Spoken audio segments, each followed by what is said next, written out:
Buenas tardes, somos África, María y Irene y estamos hoy aquí para hacer nuestra representación dramatizada a partir del proyecto de memoria histórica que hemos hecho. El trabajo este año ha girado en torno a dos aspectos muy importantes: la educación y la vida de las mujeres en los años 60 y en los años 70. La realización de este trabajo no ha sido nada fácil. Ha habido agobios, peleas y discusiones, pero nunca nos desmotivamos, lo que hizo que el trabajo poco a poco fuera tomando forma. Al principio no sabíamos ni cómo empezar, pero ahora estamos bastante contentas con el trabajo que hemos realizado. Sinceramente, ninguna de nosotras pensábamos que íbamos a estar tan orgullosas de cómo ha quedado el trabajo. Y mucho menos que íbamos a llegar aquí al final.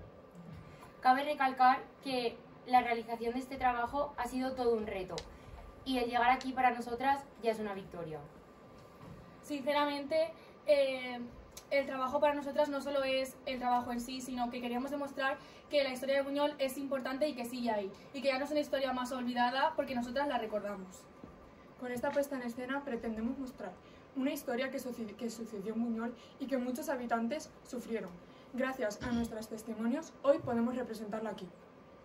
No hemos elegido esta temática porque sea fácil, porque realmente no lo ha sido.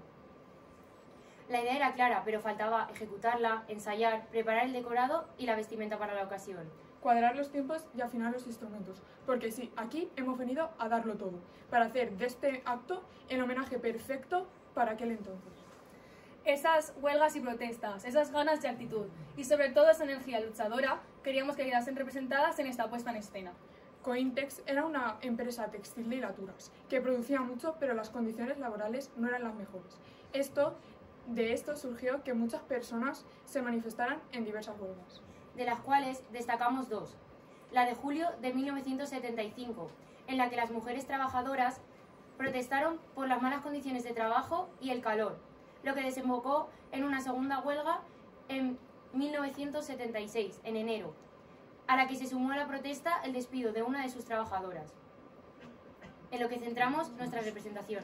Nos gustaría agradecer al profesorado por su gran compromiso en ayudarnos y a todos los entrevistados y entrevistadas que han hecho que estemos hoy aquí.